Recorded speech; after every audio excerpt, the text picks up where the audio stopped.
Hey guys, what's up? It's Imurgency and welcome back to my channel. We need to cut right to the chase and talk about this show right here. This show right here on my blog, specifically season 4. Now, if you've been here for a while and you've seen some of my content before, you know that I made a lovely review on season 3 when that came out. And if you remember anything from that, you'd know that my opinions on my blog just really were not in line with what the popular opinion was. There was like critical acclaim. They're like, oh, my blog, like I love this show, it's so great. And I was just over there like, Is it really that great? I don't know. At the end of my review last time, I said that I really hoped that I would see some growth and I would see some things that would be different, that would cause me to enjoy the show just a little bit more. And I'd say season 4 did that to a certain degree, but also when it comes to my overall opinions on the show, not much has changed, and we're gonna get into that. But before we do that, if you're new around here, hit that subscribe button so you never miss when I post, and also turn on my post notifications so you also never miss when I post. And while you're at it, you can follow me on my socials here at Imurgency, but specifically check out my Instagram because I'll be posting over there. But yeah, let's talk about on my blog. As per usual, spoiler warning because we're not holding anything back this time around. We're just gonna be talking the shit because this season is the last season of On My Black. It's the series finale.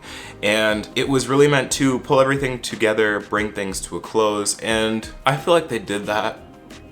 They really did bring things to a close very abruptly, very viciously, with malice and determination to bring things in people's lives to a close this season. I'm sorry, I just have to say it. Why did they knock off every single good character in the show? Like every single character that was my favorite, everyone that I was rooting for. First, they knock out our Lord and Savior, Spooky, aka Oscar, aka the love of my life, Spooky.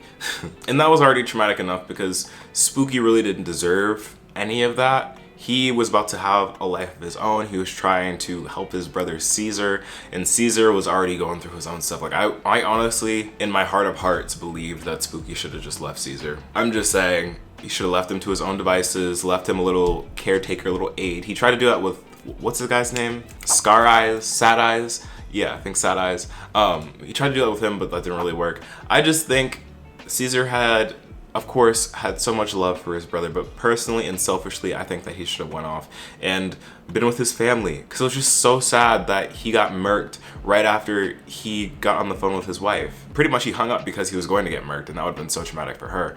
But he had a baby on the way, he had a family, he had a stable life and career ahead of him, and he really traded that in for his younger brother. And of course that's admirable, but at the same time we miss Spooky, and I'm so sad that he did not get to make it to the season finale. But of course that's sad, right? That's already sad enough. Skipping around here, something even sadder, if you will, would be the passing of one of the, if not the greatest character on this show, Abuelita. Marisol, why? Why did they have to take you? You didn't have to die at the end of the season, but they did. They made sure that you got yours, Marisol. And I honestly, they foreshadowed it throughout the entire season, just with different hints of her like needing Ensure, of her like being really weak and not doing what she used to, being really tired and stuff. And all the characters, well, not all of them, mostly just like Jamal and Ruby caught on. But it was just so sad and abrupt. I just wish that she didn't have to go at the end of the season because she was one of my favorite characters. She really brought in all of the humor in this show. If not for Jamal, it was Abuelita. And just like their dynamic, there's so much comedy. She was always looking out for the kids. She was just, at the very end, she brought them all back together. Like she was just a genuinely caring person outside of being hilarious. And can we talk about the scene where Abuelita is literally about to croak? Like this is a couple episodes before she croaks, and she's out there trying to fight Ruby's mom. Like, play the clip. I'm telling you, if it wasn't considered elder abuse, I would knock you out. Bring it, bitch. I'm gonna show you that abuse. Like, how could you not love Abuelita after that? Like, she was willing to throw down. She was throwing down with Ruby's mom. And that just really speaks to her character because she was just so funny, so pure, and honestly, in my opinion, actually, is it my opinion or is it the fact? Let's just say it's the fact that she's like the best character on the show. And it's so sad that she was gone. And that just really speaks to the rest of the season and the fact that everything was just being brought to a close, like with a lot of our characters, their character arcs were being circled up. Like with Monse, she finally comes back to Free Ridge and then she's doing stuff. And Monse, I will have you know, Monse was messy this season. She was messy. Like, the way that she stole Vero's man was sick. And the way that she described it too, she had no remorse about it either. What'd she say? She basically said something along the lines of like, I feel bad for her. She's basically like the in-between from when I was gone. Like, she's heavily insinuating that her and Caesar are like meant to be, and like Vero's just like a pit stop in between just to keep him company while she was gone. Which, I mean, yeah, that is exactly what that was. But you didn't have to say that. Like, that was rude. Like, they had a serious relationship, I think. I honestly don't know. I didn't really like the relationship to begin with, to be honest. But Vero was eating up them looks, and in that one scene where her and Monse are about to fight was honestly one of the funniest scenes in this season. Just Monse being so oblivious to the fact that Vero's about to literally throw down with her. And then we have Jamal, who this season was actually pretty, I'd say annoying, but I've already said that before. He wasn't as annoying, he was just douchey, if that makes sense. He had his whole crisis because he thought Monte was talking shit about him. She wasn't, but that caused him to basically become a glorified F-boy. And I really don't like that look for Jamal. I really don't like that look for Jamal. Like, thinking about, like, I love Jamal, love the actor, he is amazing, but I think of Jamal as like a younger brother. And just seeing him do the things that he does this season and seeing people actually express interest in Jamal, like multiple people outside of Kendra expressing interest in Jamal, just kind of grosses me out a little bit. Like that whole first scene in the first episode of that girl talking about how she wants to be tossed around by Jamal just really did not sit right with my soul. I just need to get that off my chest because that's been sitting with me for a while. It really has. It really has. But as per usual, Jamal really carried this season in terms of just like comedic effect. He's like one of the best main characters, not actually a main character in the span of like the group. I feel like he's definitely like, of course in the main cast, but like when it comes to like out of the four, he's like farther in the back. But this season, yeah, he's definitely having his like main character moment. Like he got his last licks before the season ended. Ruby this season did get some development. I really loved his highlight of the season was definitely the moment where he was talking to, I forget the guy's name, but the guy who initially like shot him and basically kicked off all the events of the rest of the season, or for like the other seasons. Their conversation was really deep and I feel like it was really emotional seeing them like connect on that level. And they tried really hard to make me feel bad for the guy for what he did, and they actually succeeded. Like I did feel genuinely bad because it really just does express like how different life experiences can cause you to go on different paths. Other than that, Ruby was just kind of like simping for Jasmine this whole season, and I'm like, oh, okay, all right. Then we get into the most problematic character this season, the character that really just irked me and a lot of people I feel like this season because of the choices that they chose to do with him, and that is Caesar. And I don't know why. I don't know if it's the shaved head, I don't know if it's the bald head, I don't know if it's like the air because there's no hair up there that's just like seeping into his skull, but Caesar this season, Caesar gets ghetto. I get ghetto. People don't know that. Like, why does he sound like that? Why does his voice sound like that? Like, okay, besides the fake gangster, whatever you want to call that thing that's going on in his voice box, he's also just like a generally problematic person, and no one wants to say it, I know no one wants to say it, but he's definitely the reason that Spooky got murdered. And no one in the show wanted to say it. They wanted to comfort him and be like, no, he did it because he loved you. Like, no, little Spooky, yeah, that's on you. That is on you. Spooky became a Spooky because of you. And I'm glad this season we got to see him like grow from that.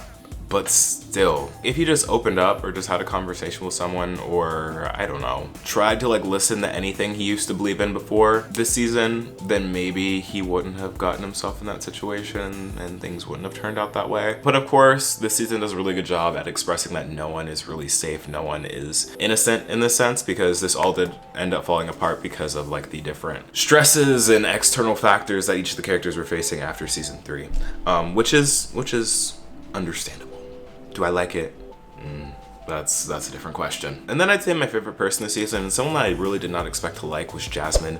Jasmine this season really did get the development that she needed, and I really liked what they did with her direction. Like they really separated her from Ruby and put her on this whole like self-care journey, self-love journey, having her like discover herself and decide what she really wants to do with her life. Although I will say they did her exponentially dirty at the end of having to give up her dreams for the sake of like taking care of her dad, because I feel like that was like a 180, like a complete 180. Like they did not need to include that. In my opinion, I feel like it backpedaled on like all the development that she was having before, because I would have loved to see her like actually go off and succeed and be happy instead of having to find happiness in herself in her situation. Like I get it. I get that it's supposed to be like a character building moment, but I just want Jasmine to be genuinely happy doing what she wants to do. I'd say that overall this season was actually pretty anticlimactic, which is why I can't really say that it was amazing. I'd say it is definitely better than season 3. However, this isn't one of my top shows, I would say.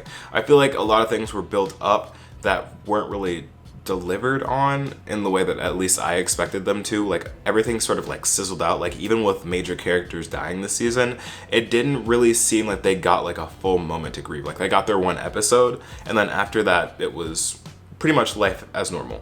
Like the only person really mourning and thinking about Spooky at this point after that one episode where he actually died was Caesar. And I feel like that's kind of strange considering all the history that each of them have with Spooky, like especially Monse, like her moment that she had with Spooky, Ruby's moment with Spooky, like Ruby like growing up with Spooky, and then Abuelita, like of course that happened at the end, and she wanted them to like enjoy life or whatever. But I feel like there should have been like more emotion, more like turmoil. It just felt like really just like, oh, they're gone. Life goes on. And same thing with all like the issues that they come across. Like correct me if I'm wrong, but the guy who ended up taking Spooky out is still at large and like not found. And like, of course, Caesar should be the bigger person and just like not care in the sense of like going out and like doing bad things to the guy who got Spooky. But are you not pursuing legal action? Like, are you not trying to figure out exactly who did it or like get justice or anything, or are you just like moving on? It just felt like a lot of things that were brought up and hyped up, like especially over the past 4 seasons, kind of just like fizzled out. And honestly, you can let me know in the comments like if I'm just expecting too much from this show. Like I know I've been watching a lot of drama and a lot of really intense shows. And no, On My Block is not what you consider to be like an intense show. It has intense themes. Like this isn't a Squid Game, friends. I'm aware of that. I just think that it had a wholesome ending to a very questionably wholesome show. Actually, I can't even say it's a wholesome show. Like it is clearly not. For me, it's just not one of my favorites. And if I were to rank all of the seasons, I'd say that season 2 was the best, then season 1, then season 4 this season, and season 3 last season was the worst. Like that was one of the worst seasons of On My Block. But yeah, those are my opinions on the show. I know this video was a little short. I just wanted to give my opinions and rating on season 4. Since y'all have been asking for it, I'd give this season a 6.5, maybe a 7 out of 10. Again, not one of my favorites, but feel free to disagree or like bring up things that I forgot to or did not mention in the comments down below. Thank you so much for watching. If you are new, don't forget to hit that subscribe button and turn on post notifications so that you never miss when I post. If you enjoyed this video, let me know by leaving a like because that helps out a lot. And don't forget to follow me on all my socials here at Imurgency. Other than that, y'all, thank you so much for watching. I've been Imurgency and I will see you in the next video. Peace.